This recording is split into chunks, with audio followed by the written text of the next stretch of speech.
Say hello to Jeff Van Gundy and Mark Jackson once again.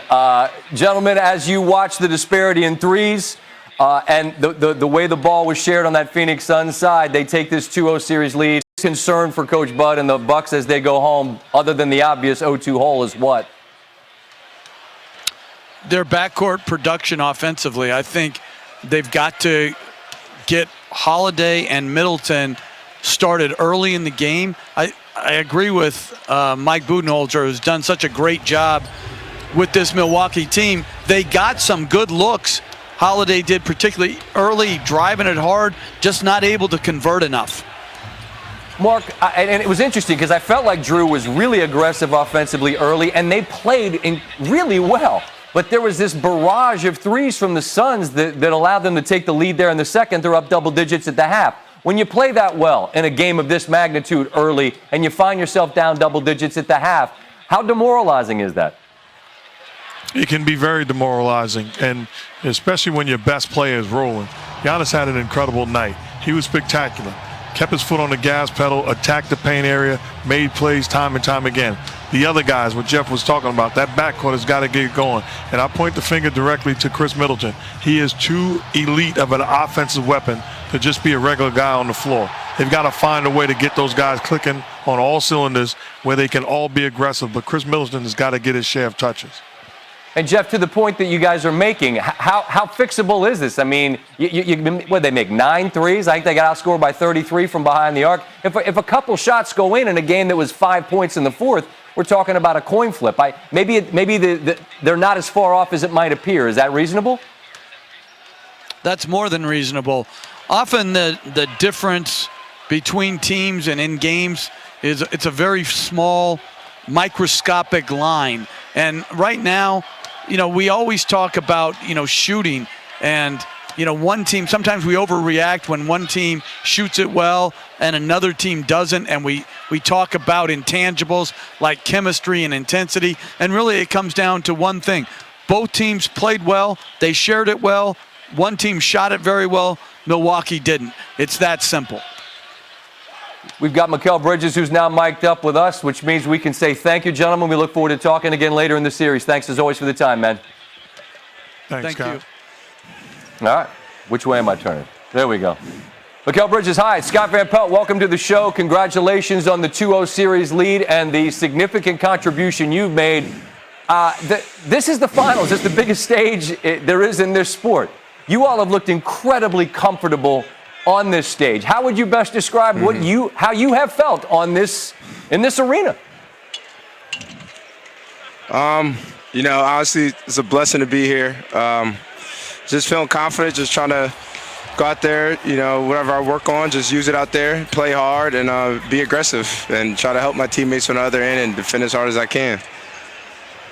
How do you best describe your role as you understand it with Paul, with Booker, with Ayton? I mean, it's a hell of a luxury, I would think, to have you, a guy that's capable of getting 27, but how do you understand and envision the role that you try to fill each night?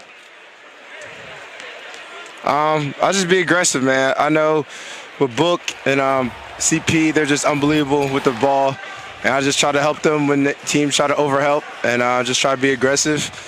DA gets me open as well, just him being a force. When I drive, they give me layups or jump shots as they worry about him. So, I just try to play as hard as I can, be aggressive when I'm off ball, and just try to make an impact.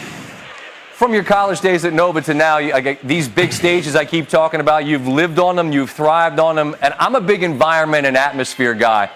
Help me understand what the building has been like for these two games, because I'm sitting on the other side of the country and I'm watching, and it seems absolutely bananas. What's it been like?